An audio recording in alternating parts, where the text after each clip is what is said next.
So here I am again, back surprisingly quickly and by surprisingly unpopular demand.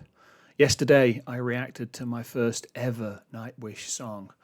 In fact, effectively, I listened to my first ever Nightwish song and took a look at the lyrics and did a video about it. And I was assured when I took a dive into Nightwish that the Nightwish army would arrive in numbers if I did this. I was not prepared for the the numbers that arrived and for the generosity of spirit that the Nightwish fan base has shown in responding to my reaction. So much so that it feels like my last 24 hours, my day job has been responding to the comments on the Nightwish video. But that being said, I was going to do another Nightwish song at some stage, but first I was going to look at some other songs, some other reactions, some stuff that I promised other people. However, with over 1,000 views in just a day, which is unprecedented for what I do, I figured I owe you guys another song. And there was an awful lot of comments and an awful lot of recommendations. And I thought I'd found the song that would fit my particular voice and my particular mission. And I was setting up to do it when this morning I found another song. Now, fair play, my process here is not to preload what I'm going to say. My process is not to script what I'm doing here, but I take a little look at the music and I take a glance at the lyrics before I do a video like this to make sure there's something I can get traction on, something where I feel like I can add some kind of value as a writer to what I'm seeing and hearing. And I watched the first few minutes of this track and took a glance at the lyrics, and then I went to Google and looked up some of the terms and some of the references because it was way above my pay grade, but clearly something worth taking a look at. Appears to be a phenomenal piece of music and an amazing piece of video. So let me just have a look here. It was requested specifically by somebody called Ilan, by Risto, and by Gabriel, who the most amazing thing that happened last night was Gabriel sent me what I'm calling the welcome pack, a detailed comment giving me some of the background on the band, giving me information, giving me some suggested videos to watch, effectively encouraging me to keep doing this. I found that amazing. I think what he's doing as a passionate fan is astonishing. And if nothing else, I feel like I owe it to him to look at one of the songs that he mentioned. So this is the greatest show on earth. I'm looking at a version that is the official live version, features Richard Dawkins. And I would suggest get a cup of tea, strap in, maybe a sleeping bag, because this is a 20-odd minute video clip. And that's without me stopping and starting and diving into these challenging lyrics. So let's click it on and let's take a look at the greatest show on earth.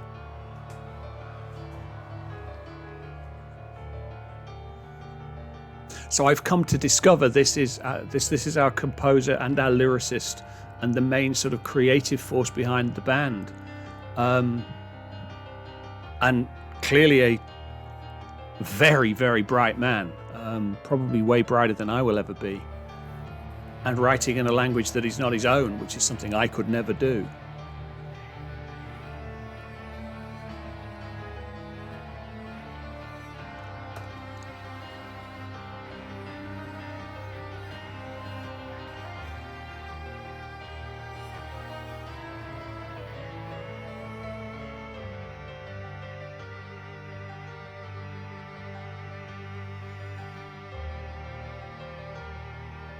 Already epic, atmospheric, a very different track that I personally sits very comfortably in my sweet spot. Lovely staging too, great video production.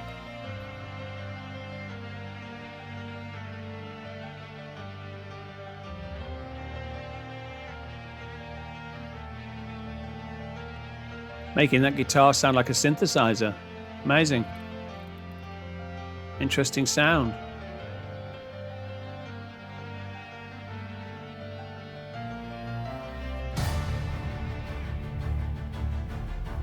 Wow.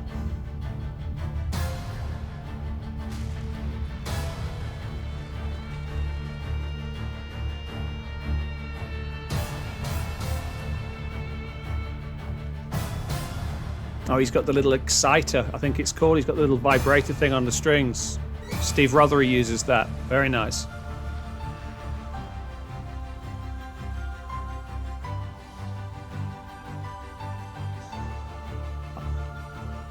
I like this.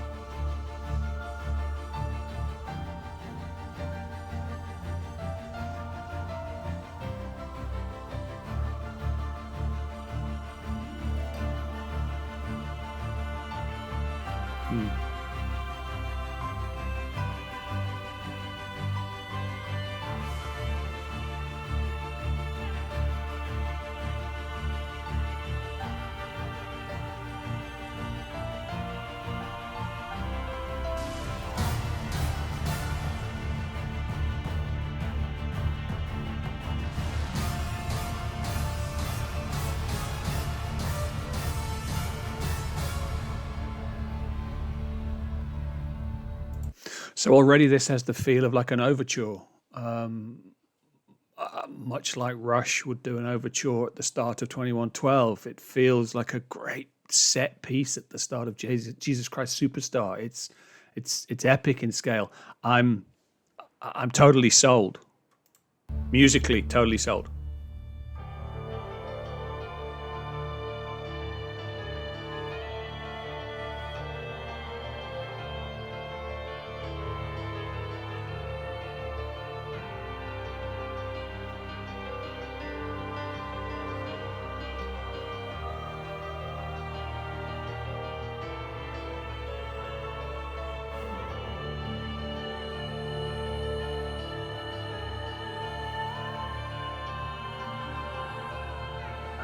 Wow.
So that's lovely. I had to. This is one of the words I had to look up. Archean horizon. What was where's my notes? Archean proto molecules, early life, somewhere in that link between one type of life and another. This amazing picture of a pristine planet, a potentially perfect opus, and somewhere within that stew, pre-life was everything that we were to become. We were sleeping, not yet awoken, but we were there in potential. It's beautiful. I mean, beautiful, beautiful lyric, beautiful voice. What a 4.5 minutes.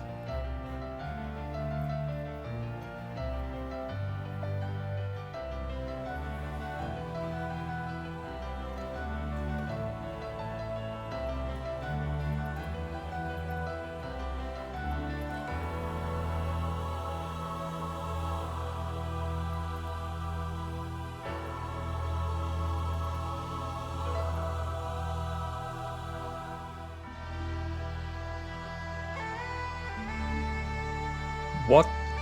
Wow.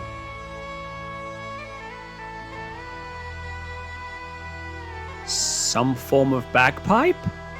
That's that sounds fantastic. Wow.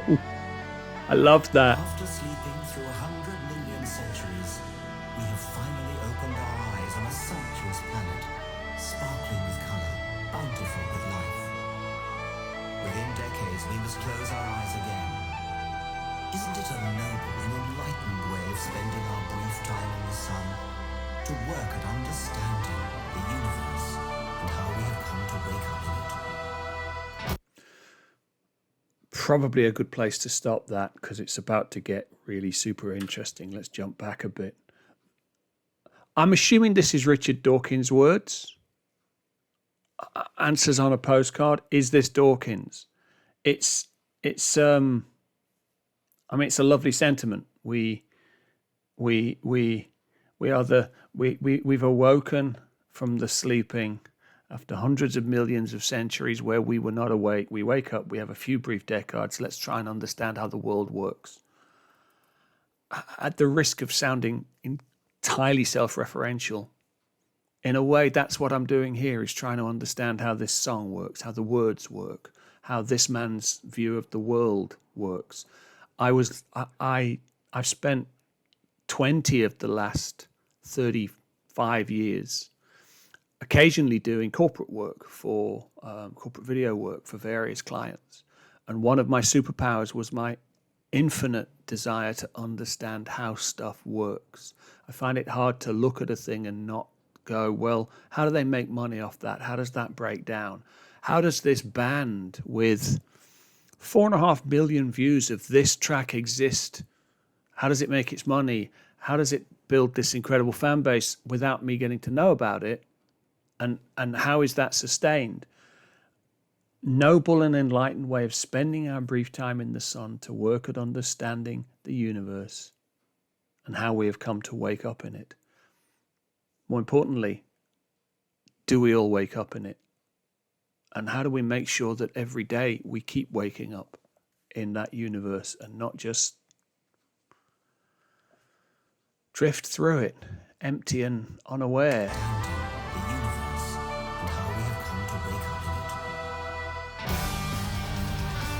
Okay, yeah. Transitions, as other reactors might say. That was fantastic. Nice lighting cue as well. Great filmmaking. Some strobe effects.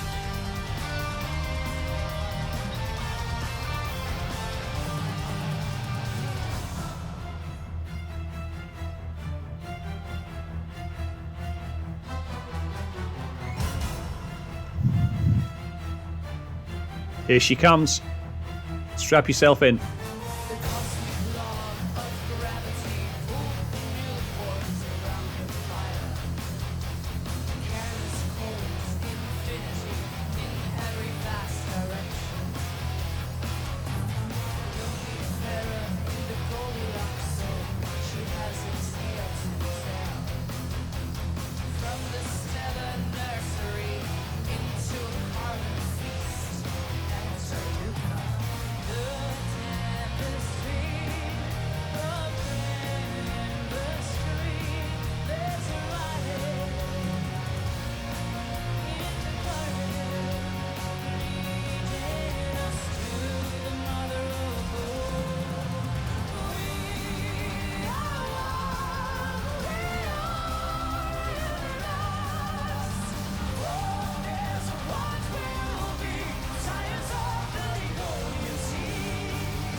Fantastic.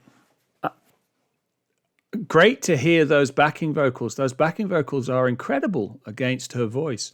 Surprising to hear the tone during this first verse, the completely unexpected tone. I musically, I really like this. Lyrically, careless cold infinity in every vast direction, lonely farer in the Goldilocks zone. The Goldilocks zone. That special spot that the planet exists in, where it's warm enough to sustain life, but not so warm as to destroy it. Cold enough to sustain water, but not so cold as to destroy it. The not too hot, not too cold, just right Goldilocks zone. I walk every day I can with my son for an hour, and we've more than once discussed the fact that the light of the sun can travel all the way from the sun, but just a canopy of trees above us can attenuate it enough to change our sense of the temperature significantly. How perfectly poised we are as a planet when that burning star is so perfectly positioned for life to have emerged. From the stellar nursery, a carbon feast. The planet is a carbon feast. Yeah.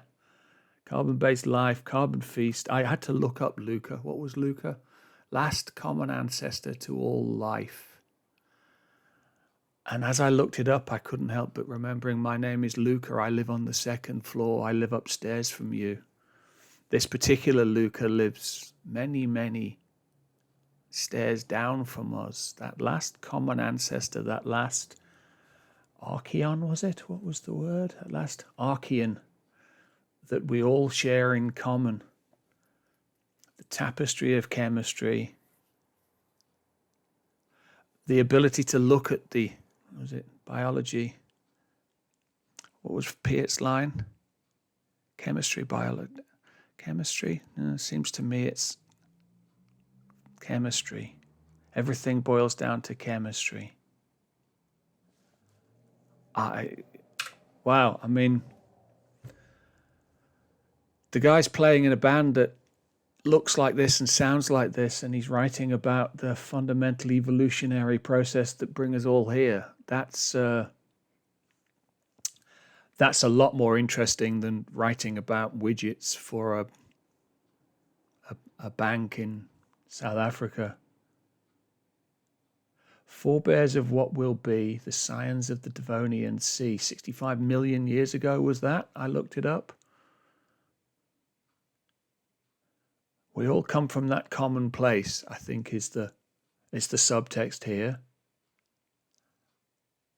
The humanist subtext that says, just because we sit here with our technology and our abilities and our capabilities, we all come from the same Luca. And that makes us custodians of this greatest show on earth. Yeah.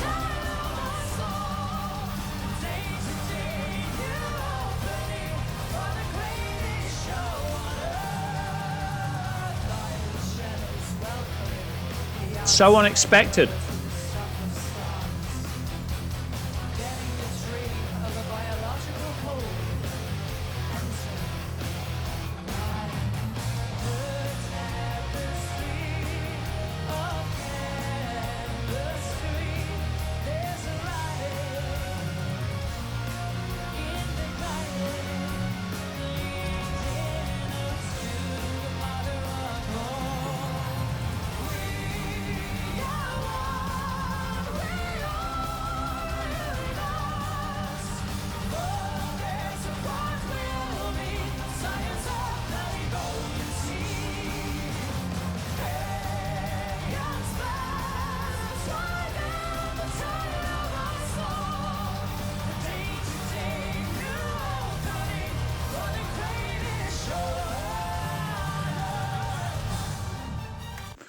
So I'm reading ahead, and I'm also I'm hearing that chorus the second time, and there's another layer opens up to me, where the forebears of what we will be and the scions of the Devonian Sea. So we all descend from, but we are the gateway to, we are the gatekeepers to what will be. Because of our position of power, we decide who gets to live and die. I mean, you just have to look at the numbers for the extinction of species. You just have to look at how some of those that African big five are struggling to hold on. You just have to look at what we've already lost and don't even know it. And that line, forebears of what will be, we decide how complex and how complicated and how big that universe that follows us is. My father's a water engineer. He dealt extensively in environmental issues, and he always said an interesting thing. He said that we as humanity do not have the power to destroy the planet, but we have the power to destroy ourselves, and in doing so take down a vast percentage of the biosphere with us. With great power comes Spider-Man.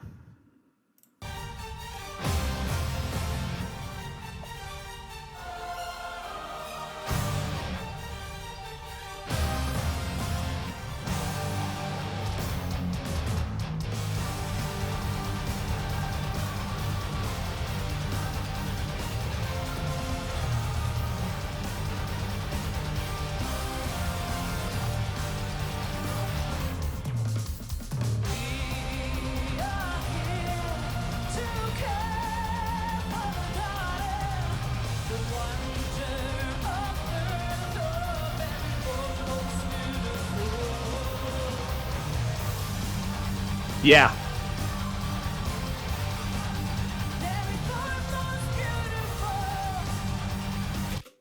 If you declare yourself the world police, if you declare yourself master of the universe, you take on the responsibility of caring for the effing garden.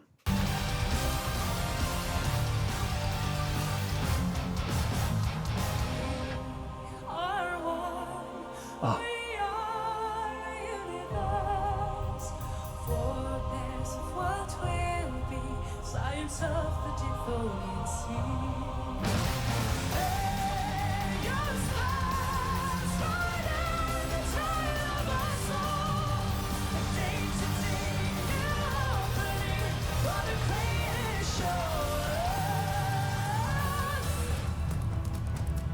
Lovely. Wow. I love the arrangement. I love the dynamic. I love the dynamic changes.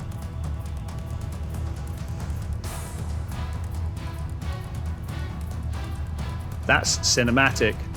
I feel like Arnold Schwarzenegger's about to blow some shit up.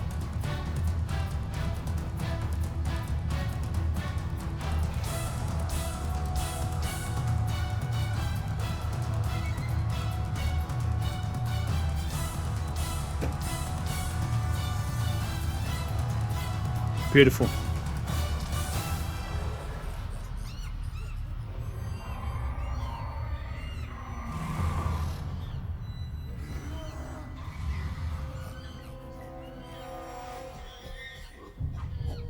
Amazing.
Wow.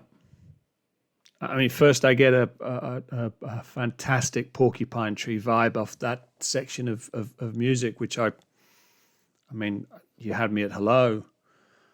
An unexpected new vocalist, a fantastic combination of voices.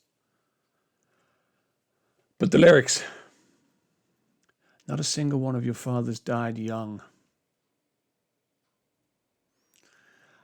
That's clever. That's clever. All of those genetic threads. This is what I'm getting. I might be entirely wrong, but what I'm getting out of that line is all those genetic threads that resulted in me. They're part of that billion-year process of change and evolution. That billion-year process that resulted in me. Those ancient fathers.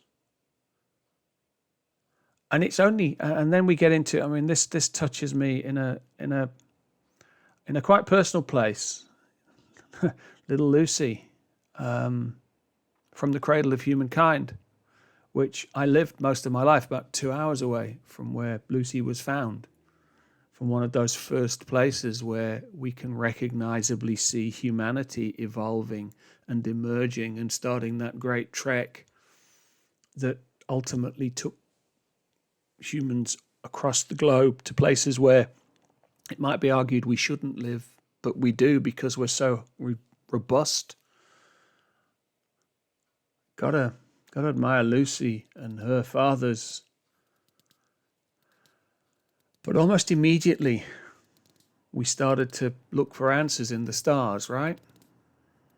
We started to try and work out why we were there, who had made us and who put us there. We started to worship things,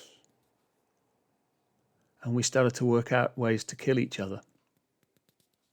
Now, I don't know what the God of Gaps is, deep within the past. But, okay, the atavistic dread of the hunted. It's probably the feeling of being hunted has led to more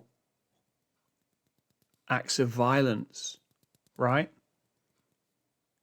The people that don't fear the hunter don't build the weapons that will kill us all. It's fantastic. I mean, it's really, really. I went looking for a Nightwish lyric that I could get my teeth into. At first glance, this seemed like the one, but when I see it presented with the music and the balance of voices and in the context, Ionia, the cradle of thought. We're in Greece already.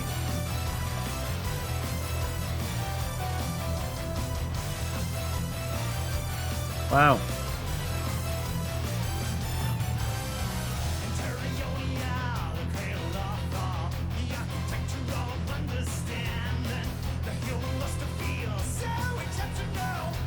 Lovely.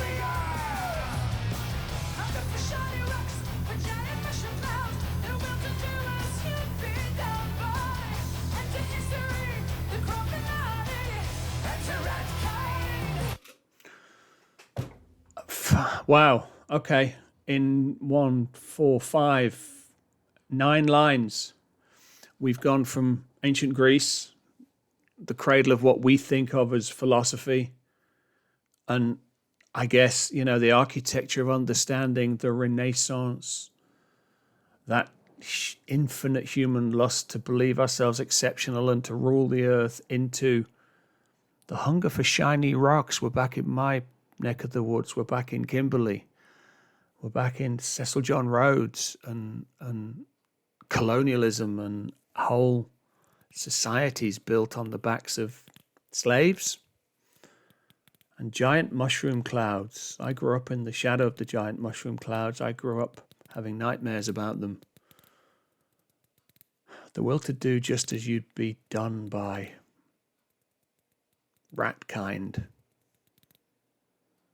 I mean, I did a look at subdivisions. Lose the race to rats, get caught in ticking traps. Is Ratkind all of us? Or is that even darker? Is that suggesting the idea that post the giant mushroom cloud, only the rats and the cockroaches and Keith Richards will be left?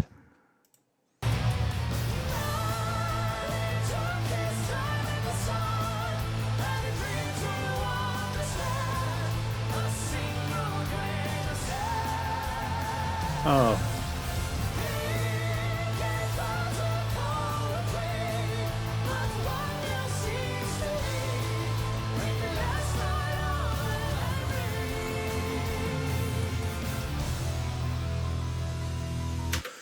That's repeating, so I'm going to look at it right now because Thomas, you make me cry. He had a dream to understand a single grain of sand. He gave birth to poetry. After everything you've talked about, after mushroom clouds and Ratkind, after everything, after the quest to understand, after the rat race, after the mushroom clouds, you give us poetry. You give us the Sydney Opera House. You give us music, our infinite capability for creativity. And that's redemption. That is redemptive, and it is redemption, and it moves me.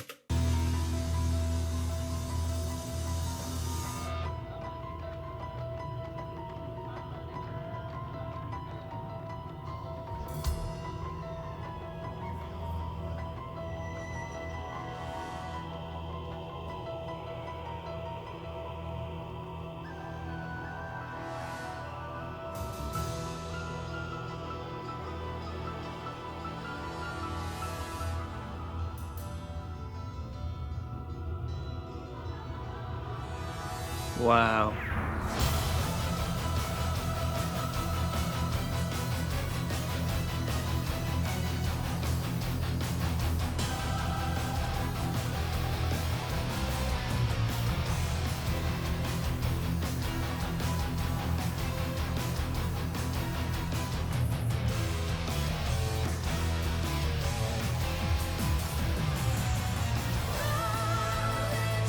Yeah, Metallica.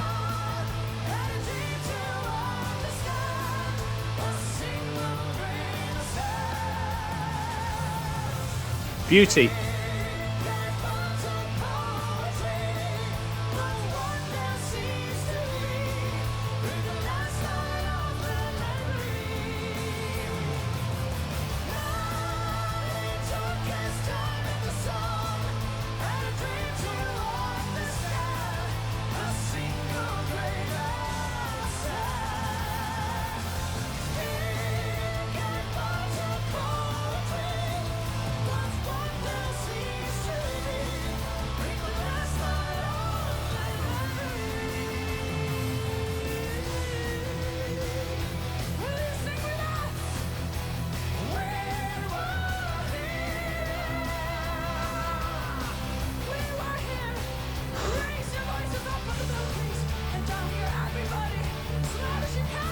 Wow.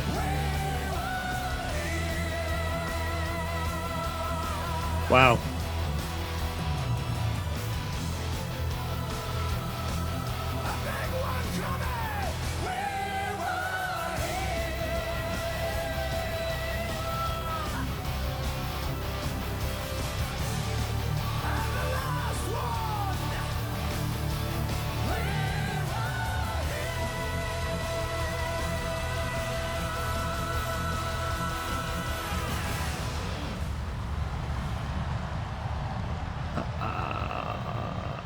Astonishing. Astonishing. Now I feel like I have seen Nightwish. That is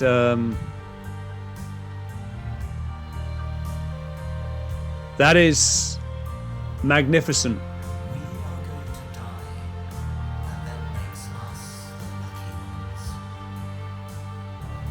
Most people are never going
An interesting argument.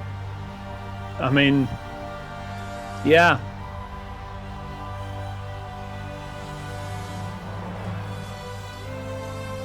Again, I'm assuming Dawkins.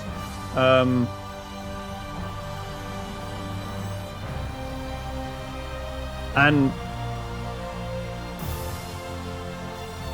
I could probably have a big old argument with Richard Dawkins about a lot of things, but I like that sentiment. I like that sentiment a lot. Although I'd like to celebrate the fact that with all those possibilities, we did get a Coleridge and a Keats and a Peart. And Thomas, actually. Clearly this man has a big brain and a massive soul.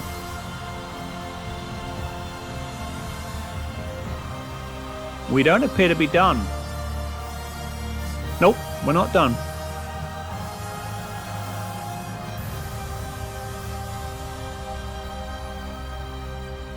Amazing song. Should have opened with this. This is an amazing song. Ah, okay. So, yes, Mr. Dawkins.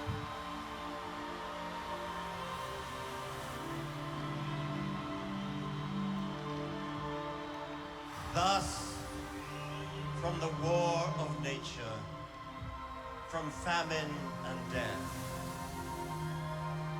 the most exalted object which we are capable of conceiving, namely the production of the higher animals, directly follows. There is grandeur in this view of life, with its several powers originally breathed into a few forms or into one. And that whilst this planet has gone cycling on according to the fixed law of gravity, from so simple a beginning, endless forms most beautiful,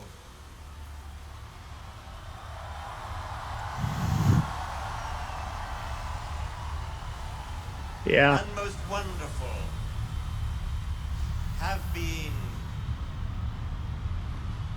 and are being evolved. Okay, so that's evolutionary biology as rock and roll. Never has an author delivered a line to such a rapturous reception. This is a glorious piece of work. It's magnificent. And what I really like about it is it's hopeful. It's redemptive. It speaks to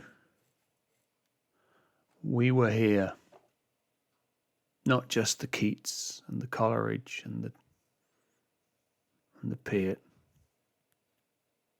but every single one of those people in the audience, every single one of the 12 people watching this video by now. We were all here. And we're all capable of poetry to match our endless capability to do violence upon each other. Wow.